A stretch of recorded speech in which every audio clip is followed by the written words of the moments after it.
Hello, Mr. Geisler here today. And we're going to talk about the properties of real numbers. We're going to talk about real numbers are categorized into rational and irrational numbers. A rational number is anything that can be written as a fraction or a decimal.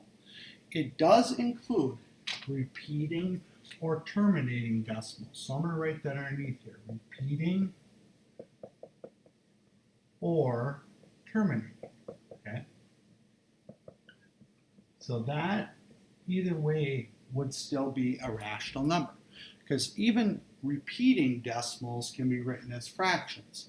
Also included would be integers, anything that's negative, -7, positive 10, whole numbers, 0, 1, 2, 3, 4, 5, 6, 7, 8, 9, 10, or the natural numbers, okay, which would be 1, 2, 3, 4, 5, 6, 7, 8, 9, 10, the counting numbers. Now, irrational numbers are numbers that can be written as either of these, okay? So, for example, you might come up with an irrational number being the square root of 3, okay? And it might be a decimal, okay? It might be like 1 point, let's say, I'm not even sure, 1.45726, dot, dot, dot, dot, dot. And it never, ever repeats. If it does not repeat, okay? Does not repeat as a decimal, then it is irrational. Okay. Another one that's pretty popular, and we'll get down into here, is pi.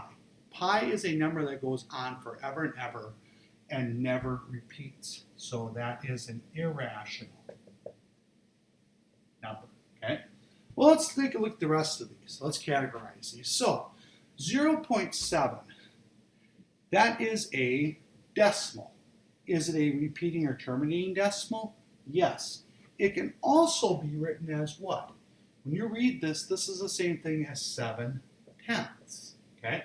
So that can be written as a fraction. So in this case, this is definitely a rational number. Okay? Think about rational as making sense, irrational not making sense. Okay? All right? So this one here, -5/8. Okay? It's a negative number. It's a fraction. This falls under the category of a rational number. Okay, so this is rational. Okay. Now, the square root of 144. Square root of 144, that's going to be what times itself gives you 144. Let's think about that. It comes out to be 12. 12 times 12. Is 12 a rational number or an irrational number? The answer is that it is a natural number. It's a positive whole number.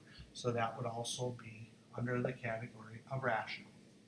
So this is how we categorize the rational versus irrational numbers. And we're going to work on that today.